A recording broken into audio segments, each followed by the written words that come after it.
Hi అండి. ముందుగా అందరికీ శ్రీరామనవమి శుభాకాంక్షలు. అందరూ గుడికి వెళ్లారా? మేమైతే ఒంటిమిట్ట శ్రీ కోదండరామస్వామి టెంపుల్‌కైతే వెళ్ళేసొచ్చామండి. చాలా మంచిగా అయితే జరుగుతున్నాయి అక్కడ బ్రహ్మోత్సవాలన్నీ కూడా. నేను ఆల్రెడీ 2, 3 వీడియోస్ లైవ్ అయితే పెట్టాను. దాని తర్వాత ఇంకా కొన్ని వీడియోస్ కూడా పెట్టానండి. ఎవరైనా చూడకుండా ఉంటే మన టీసీఓ వ్లాగ్స్‌లో అయితే ఉంటుంది. వీడియోస్‌లో ఉంటుంది. అలాగే లైవ్ కూడా నేనైతే పోస్ట్ చేయడం జరిగింది నిన్న, ఈరోజు.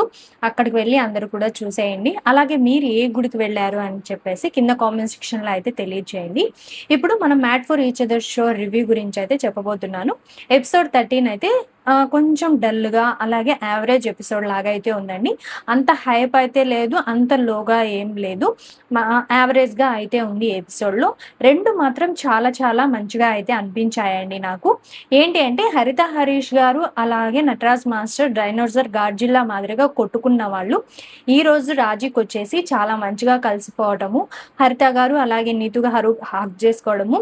తర్వాత నటరాజ్ మాస్టర్ హరీష్ గారు హగ్ చేసుకోవడము. ఇవన్నీ కూడా చాలా మంచిగా అయితే అనిపించాయి.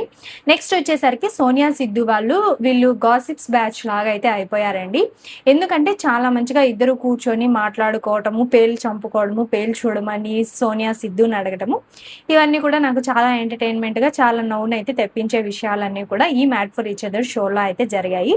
చాలా సింపుల్‌గా ఒక 5 మినిట్స్ లోపు నేనైతే రివ్యూ అనేది క్లోజ్ చేసేద్దామనేసి అనుకుంటున్నాను.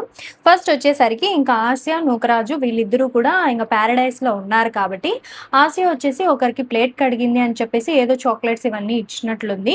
చాక్లెట్స్ ఇవన్నీ ఇవ్వాల్సిన అవసరం లేదు. ఇది మనం కష్టపడి గెలుచుకున్న పారడైస్. కా కేవలం ప్లేట్లు కడిగిన దానికి నువ్వు అలాగ ఇస్తే ఎలాగా? ఈసారి నాకు చెప్పకుండా ఇచ్చావంటే నేనైతే కొట్టేస్తాను. దెబ్బలు కూడా తింటావు. నాకు చెప్పకుండా చేస్తే అన్నట్లయితే మాట్లాడారు. అంత చేయాల్సినంత అవసరం అయితే ఏం లేదు ఇక్కడ. జస్ట్ షో కాబట్టి బావుంటే బావుంటుంది అనేసి నా అభిప్రాయం. నెక్స్ట్ వచ్చేసరికి ఇంక మహేష్, శాండ్రా వీళ్ళిద్దరి గురించి ఫుడ్ గురించి కొంచెం డిస్కషన్ అయితే జరిగిందండి.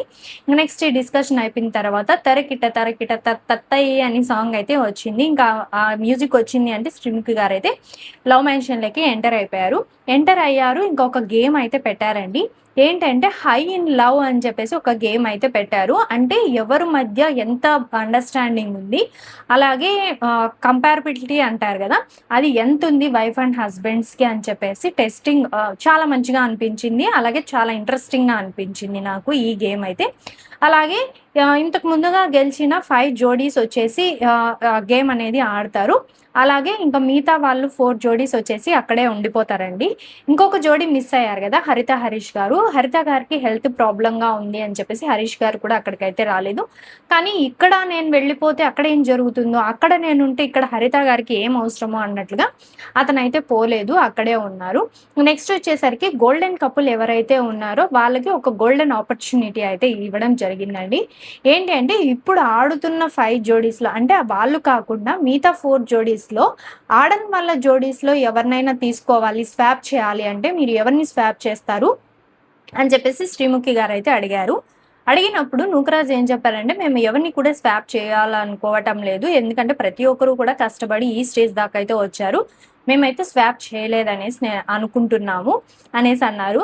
కానీ ఇక్కడ ఎవరో ఒకరిని స్వాప్ చేసి మహేష్, శాండ్రా వాళ్ళు తక్కువ పాయింట్స్‌లో ఉన్నారు కాబట్టి, వాళ్ళని ఎక్కువ పాయింట్స్ ఉన్న వాళ్ళతో స్వాప్ చేసుంటే కనీసం వాళ్ళకి కొంచెం మార్క్స్ అనేటివి వచ్చేటివి అనేసి నా అభిప్రాయం. అప్పుడు గేమ్ కూడా చేంజ్ అయిపోయేది. అలా కాకుండా మేము స్వాప్ చేయమని చెప్పేసి వాళ్ళైతే ఒక గోల్డెన్ ఆపర్చునిటీని అయితే మిస్ చేసుకున్నారు. అది మీ ఇష్టం అనకుండా శ్రీముఖి గారు కంపల్సరీగా మ్యాండేటరీ ఇది మీరు కంపల్సరీగా స్వాప్ చేయాల్సిందే అనింటే గేమింగ్‌గా మారిపోయేది. ఇప్పుడొచ్చేసి కొన్ని క్వెషన్స్ అయితే అడుగుతారండి. ఏంటంటే మీ పార్ట్నర్ హైట్ ఎంత? మార్నింగ్ లేవగానే ఏం చేస్తారు? ఫస్ట్ గిఫ్ట్ ఏంటి? డ్రీమ్ డెస్టినేషన్ ఏంటి? మొండిగా ఎవరుంటారు? తర్వాత ఇష్టమైన subject, first job, shoe size ఎంత? యానివర్సరీ డేట్ ఎంత? లవ్ మ్యాన్షన్‌లో మీ ఫేవరెట్ ప్లేస్ ఏంటి? ఇలాగ ఒక 10 క్వెషన్స్ అయితే అడిగారండి.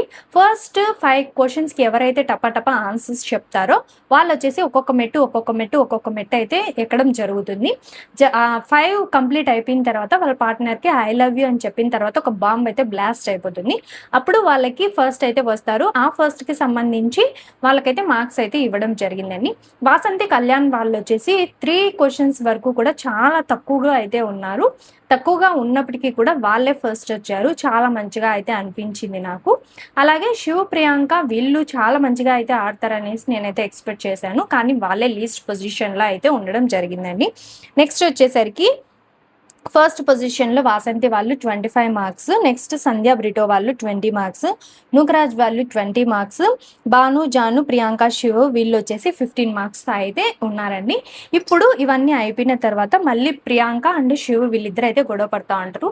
ఏంటి నీకు ఇవి కూడా తెలీదా కనీసము? అవి కూడా రాంగ్ చెప్పావంటే వాళ్ళు కొన్ని క్వెషన్స్‌కి మాత్రం రాంగ్ చెప్పారు. కానీ ఇప్పుడు మనం అలాంటి షోస్‌కి వెళ్తున్నాము అన్నప్పుడు కనీసం నీ హైట్ ఎంత? నా హైట్ ఎంత? మనం ఫస్ట్ ఎక్కడ కలిసాము? మన మ్యారేజ్ డేట్ ఎంత? తర్వాత ఇంకా అలా కొన్ని బేసిక్స్ పాయింట్స్ అనేటివి ఉంటాయి కదా! అవన్నా మనం కనీసం తెలుసుకొని వెళ్ళాలి. ఎందుకంటే ఆ షోనే made for each other show అంటే కపుల్ షో కాబట్టి కనీసం అవన్నీ తెలుసుకొని వెళ్ళినుంటే బాగుండేదనేసి నా అభిప్రాయం. నెక్స్ట్ నటరాజ్ మాస్టర్, నీతు గారు వీళ్ళు కూడా ఇదే డిస్కషన్ చేసుకుంటా ఉంటారు. భాను, జాను వాళ్ళ గురించి. ఏంటి అంటే వాళ్ళ హైట్, వెయిట్ తర్వాత వాళ్ళ డ్రీమ్ డెస్టినేషన్ ఏంటి? కనీసం ఇలాంటివన్నీ తెలుసుకో ఉండాలి కదా! 3 ఇయర్స్ అయింది మ్యారేజ్ అయ్యి. ఇవన్నా తెలుసుకోనుంటే బాగుండేది అన్నట్లు మాట్లాడుకుంటా ఉంటారు. ఎందుకంటే వీకెండ్ ఎపిసోడ్‌లో కంపల్సరీగా ఇలాంటివి రేస్ అవుతాయి కాబట్టి మనమైతే పెట్టుకోవాలి అన్నట్లయితే మాట్లాడుకుంటా ఉంటారండి. నెక్స్ట్ వచ్చేసరికి ఇంక మనం ముందుగా చెప్పుకున్నట్లు హరీష్, నటరాజ్ మాస్టర్ వీళ్ళైతే మంచిగా అయితే కలిసిపోయారు. ఎందుకంటే నేను అక్కడ ఏం జరిగింది ఏంటి అనేసి ఒక క్లారిటీ తీసుకొని మాట్లాడుండింటే బాగుండేది కదా అని చెప్పేసి నటరాజ్ మాస్టర్ అన్నాడు.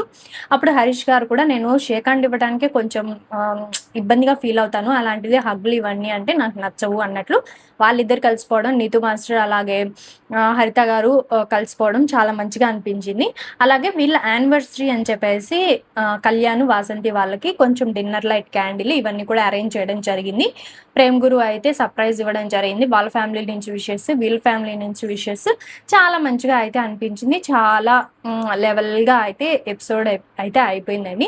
చాలా సింపుల్‌గా అయితే ఉంది ఈ ఎపిసోడ్ వచ్చేసి. ఇది అండి ఫైనల్‌గా 13th ఎపిసోడ్ రివ్యూ వచ్చేసి చాలా చాలా బాగుంది ఎపిసోడ్ కూడా. ఎవరైనా చూడకుండా ఉంటే హాట్‌స్టార్‌లో ఆల్రెడీ రిలీజ్ అయిపోయింది. అది అందరూ చూడవచ్చు. ఎందుకంటే మనం టీవీలో చూసేటప్పటికే చాలా లేట్ అయిపోతుంది. 10కి కాబట్టి ప్రసారం అయ్యేది కొంచెం లేట్ అయితే అయిపోతుంది. ఇదే అండి. నచ్చిన వాళ్ళు లైక్ చేసి, షేర్ చేసి కింద కామెంట్ అయితే చేయండి. హైప్ బటన్ అయితే ఉంటుంది. హైప్ అయితే ఇవ్వండి. Thanks for watching my video.